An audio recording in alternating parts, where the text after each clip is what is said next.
quite live from the gem of the Fox River Valley, Algonquin, Illinois, USA. It's Good Morning Eastview, starring Sir Smokey the Dog, featuring the research face full of rigor news team. And now, ready, steady, go! It's Good Morning Eastview.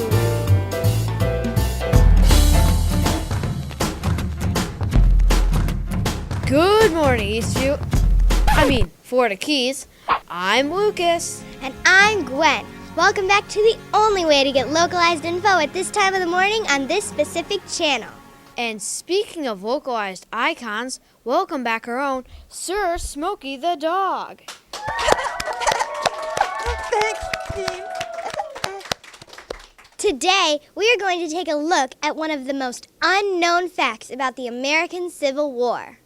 And that is Key West's role in the Civil War.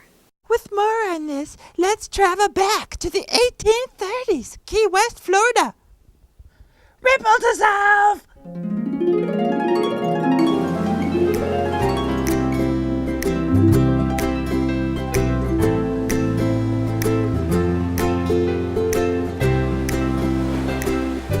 Around 1830, many of the residents of Key West were immigrants from the Bahamas.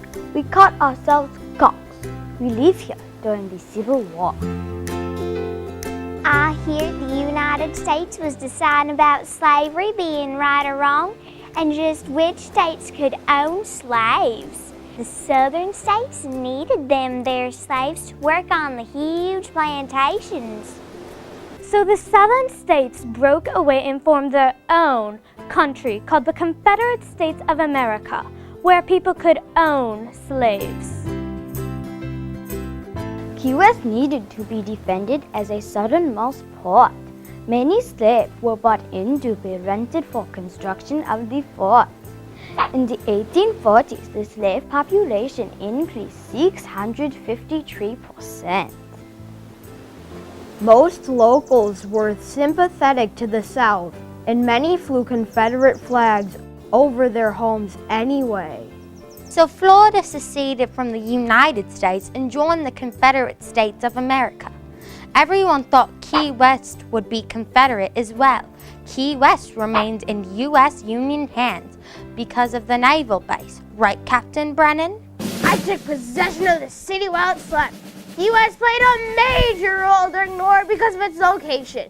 It could stop and capture Confederate boats. Over 300 Confederate blockade runner ships run into Key West Harbor.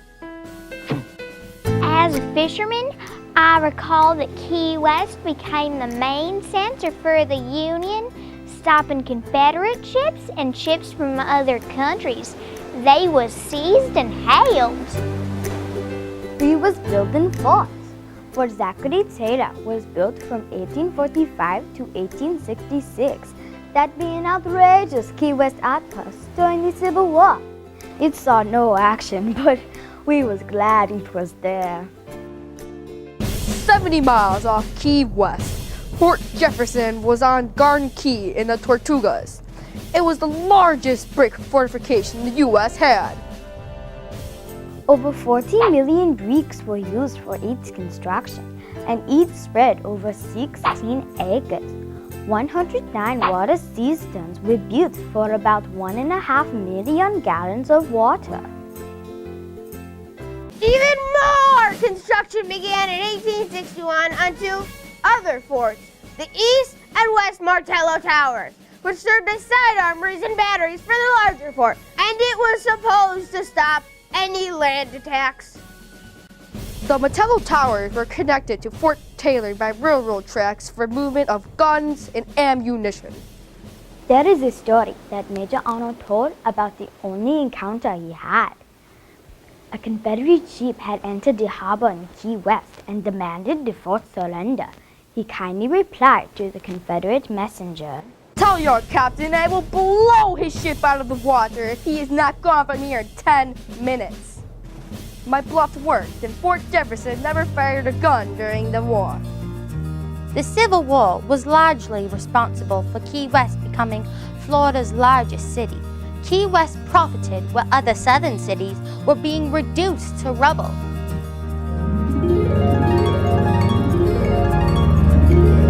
The American Civil War began on Friday, April 12, 1861, and ended on Tuesday, May 9, 1865.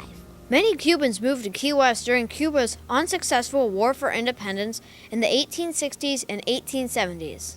By 1889, Key West was the largest and wealthiest city in Florida. All because of salt harvesting, the cigar-making industry, and wreckers salvaging shipwrecks. Key West was a thriving, money-making community. Smokies, tip of the week. Roll 'em.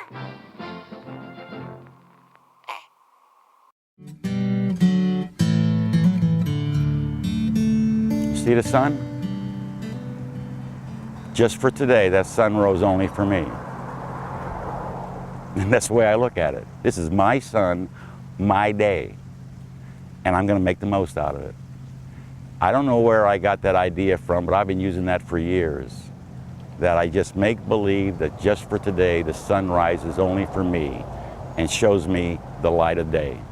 The best of every day, I think, I'm just very happy when I wake up. The fact that I did wake up. There's a lot of people didn't wake up today.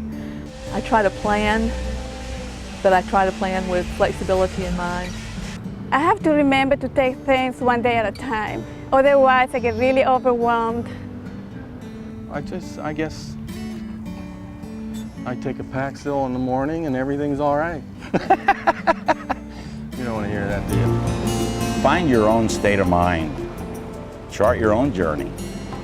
Find your own personal paradise. Be the best that you are best at.